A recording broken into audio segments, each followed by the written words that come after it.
जय हिंद दोस्तों। आज हम लोग चर्चा करेंगे बीएसएससी और बीपीएससी के सबसे महत्वपूर्ण खंड सामान्य विज्ञान पर।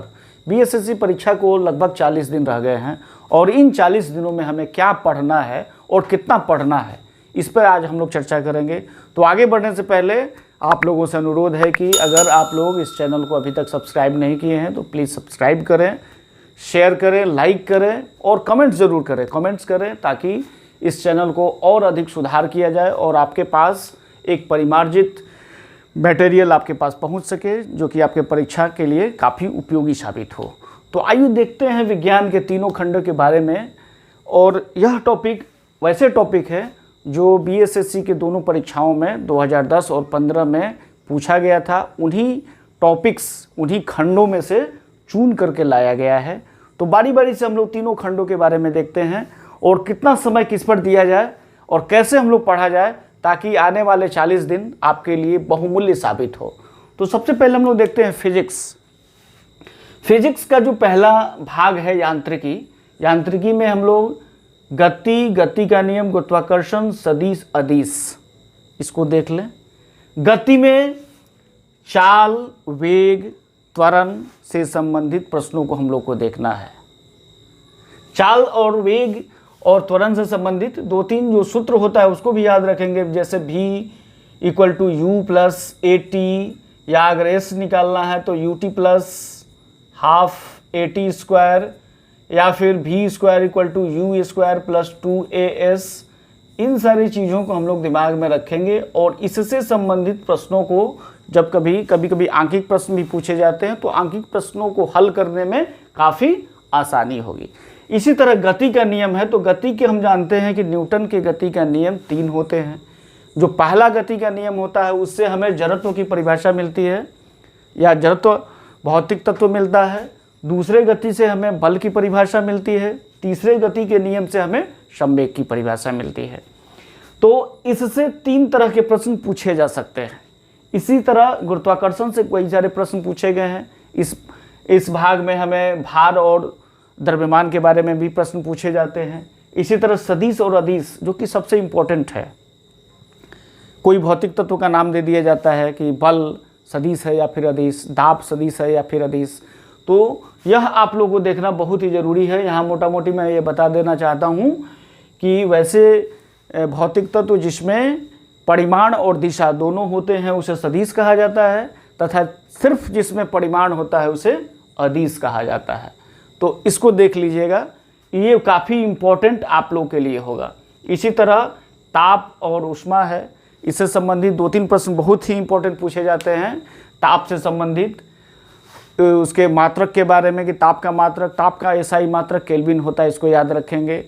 और ताप के जो सबसे पॉपुलर जो मात्रक है वो है सेल्सियस। हालांकि उसका मात्रक एसआई मात्रक केल्विन है, लेकिन सबसे पॉपुलर जो मात्रक है वो है सेल्सियस और फ़ारेनहाइट। तो फ़ारेनहाइट और सेल्सियस में क्या संबंध है इसको देख लेना है।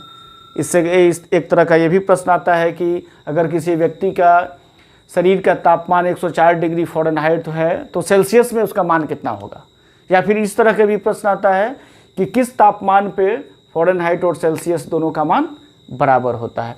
तो इन प्रश्नों को देख लेना यहाँ पे ज़रूरी है। मात्रक ये काफ़ी इम्पोर्टेंट है।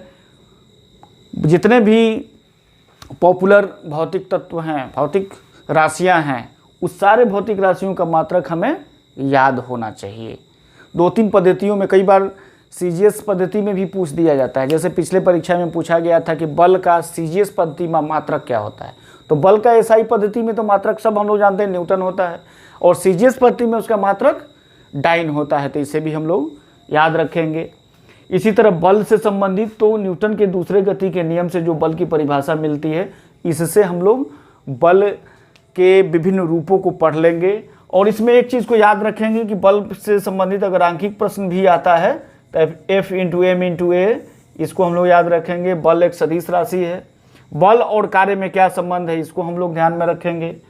तरंग है, ध्वनि तरंग, तो इसको से 3-4 तरह का प्रश्न आता है। तरंग दैर्घ्य का आता है, या फिर आवृत्ति से संबंधित आता है, आवर्तकाल से संबंधित आता है। तो इन प्रश्नों को हम लोग को देख लेना। इसी तरह प्रकाश में 2-3 तरह का प्रश्न आता है। उत्तल लेंस, अवतल लेंस, उत्तल दर्पण और अवतल दर्पण। उत्तल दर्पण में किस तरह का प्रतिबिंब बनता है, काल्पनिक बनता है कि वास्तविक बनता है, उत्तल लेंस में किस तरह का प्रतिबिंब बनता है। तो इन सारी चीज़ों को हम लोगों को प्रकाश टॉपिक में पढ़ लेना है। और अंतिम है विद्युत चुंबकत्व एवं विद्युत, ये भी काफ़ी इम्पोर्टेंट होता है।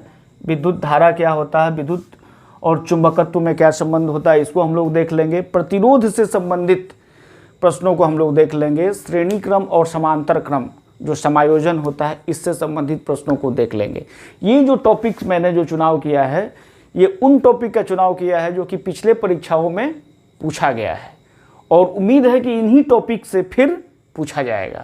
इसी तरह अगर हम दूसरे खंड में चलते हैं, केमिस्ट्री में चलते हैं, तो सबसे अधिक प्रश्न कार्बनिक रसायन से पूछा जाता है। इसमें हाइड्रोकार्बन से संबंधित पूछा जाता है, एल्केन, एल्कीन, एल्काइन से संबंधित प्रश्नों को पूछा जाता है। इसी तरह परमाणु संरचना है, तो ये काफ़ी इम्पोर्टेंट टॉपिक है। इससे कई बार और लगभग हर बार प्रश्न पूछा जाता है। घोल और विलयन को हम लोग याद रखेंगे। कोलाइड विलयन क्या होता है, निलंबन विलयन क्या होता है, इसको हम लोग याद रखेंगे। उसके जो माप होता है उसको याद रखेंगे। इसी तरह अम्ल, भस्म और लवण से संबंधित प्रश्नों को हम लोग याद रखेंगे। ये जो टॉपिक है इससे संबंधित लगभग सभी परीक्षाओं में पूछा जाता है, चाहे वो बीएसएससी की परीक्षा हो, बीपीएससी की परीक्षा हो या कोई अन्य परीक्षा हो। इसमें आप लोग कई सारे जो तत्व, रासायनिक तत्व हो, उसको यौगिक है उसका रासायनिक सूत्र आप लोग को याद रखना है। जैसे संगमरमर का रासायनिक सूत्र क्या होता है, हरा कशिश का क्या होता है, सिंदूर का क्या होता है, इसके अलावा वाटर गैस का क्या होता है, लाफिंग गैस का क्या होता है, शुष्क बर्फ का क्या होता है। ये बहुत ही इम्पोर्टेंट है, इसको आप लोग याद रखिएगा।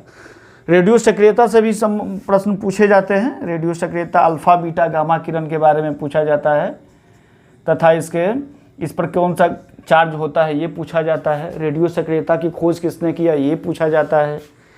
इसके बाद रासायनिक बंधन दो तरह का होता है, सहसंयोजक बंधन और वैद्युत संयोजक बंधन। इससे संबंधित भी प्रश्न पूछा जाता है कई बार। जैसे कि मान लीजिए कि NaCl ये कौन सा बंधन है, Na+ और Cl- ऐसे करके दे दिया जाता है, ये कौन सा बंधन है। इस तरह के प्रश्नों को भी पूछा जाता है और पूछा गया है पिछले 2-3 परीक्षाओं में। बीएसएससी की परीक्षा और बीपीएससी की परीक्षाओं में पूछा गया है, इसलिए इसको यहाँ पे हमने लाया है।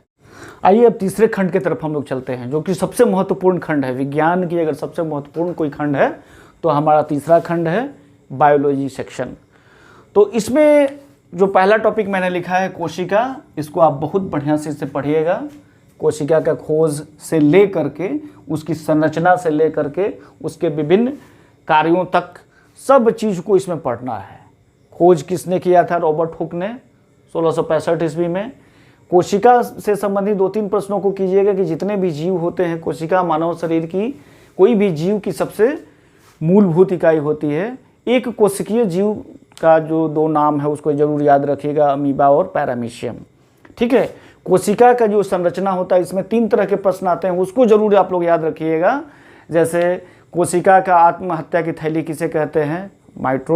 लाइसोसोम को कहते हैं। कोशिका का ऊर्जा गृह किसे कहते हैं? तो माइटोकॉन्ड्रिया के कहते हैं। कौन सी ऐसी कोशिका में जो तत्व है जो कि पादप कोशिका में नहीं होता है और पादप कोशिका में होता है और जंतु कोशिका में नहीं होता? ये प्रश्न बहुत अधिक बार पूछा गया है, कोशिका भित्ति। तो इस तरह से कोशिका से हमें बहुत ही विस्तृत अध्ययन करना है। कोशिका के बाद उत्तक है, कोशिका मिलकर के उत्तक बनता है। सूक्ष्म जगत को आप बढ़िया से पढ़ना है, वायरस, बैक्टीरिया, कवक, प्रोटोजोआ वगैरह के बारे में। पोषक तत्व ये भी काफ़ी इंपॉर्टेंट है। पोषक तत्व में आपका क्या क्या हो जाएगा? कार्बोहाइड्रेट्स, प्रोटीन, विटामिन्स, खनिज लवण वगैरह। इसके बाद मानव शरीर के जो तंत्र होते हैं, मानव शरीर में कंकाल तंत्र, त्वचा, कंकाल तंत्र से लेकर के पाचन तंत्र, उत्सर्जन तंत्र, परिसरण तंत्र, सारे चीज़ों के बारे में इसमें एक मोटा मोटी अध्ययन कर लेना है, देख लेना है। इसके बाद रक्त समूह बहुत इंपॉर्टेंट है, बहुत जनरल है, आप लोगों ने बहुत बार इसे पढ़ा भी है। रक्त समूह जो 4 समूह में बांटा गया है, इसको याद रखेंगे। एक वैज्ञानिक का नाम हमें याद रखना है, लैंडस्टीनर। ये बहुत ही इंपॉर्टेंट, बहुत बार आया हुआ है। इसको हम लोग निश्चित रूप से याद रखेंगे। कृषि समूह में कई सारे प्रश्नों को पूछा जाता है। खरीफ फसल क्या है, रबी फसल क्या है, खरीफ कब बोया जाता है, रबी कब बोया जाता है, या फसल में होने वाले जो रोग होते हैं, धान में कौन सा रोग हो जाता है, तो ये सारी चीज़ों को हम लोग देख लेना है। पशु नस्ल ये भी काफ़ी इम्पोर्टेंट है। गाय के नस्लों को हम लोग देख लेना है, घोड़ा के नस्ल को देख लेना है, भैंस के नस्लों को देख लेना है, तथा इन पशुओं में होने वाले रोग के बारे में हमें देख लेना है। अब हम लोग जो इस वीडियो की जो सबसे महत्वपूर्ण भाग है उस पर चर्चा करेंगे कि कैसे हम विज्ञान के खंड को तैयार करें, क्योंकि हमारे पास समय काफ़ी कम है। तो इस कम समय में हमें किस तरह से तैयारी करें कि आपका 100% ये विज्ञान का खंड तैयार हो जाए।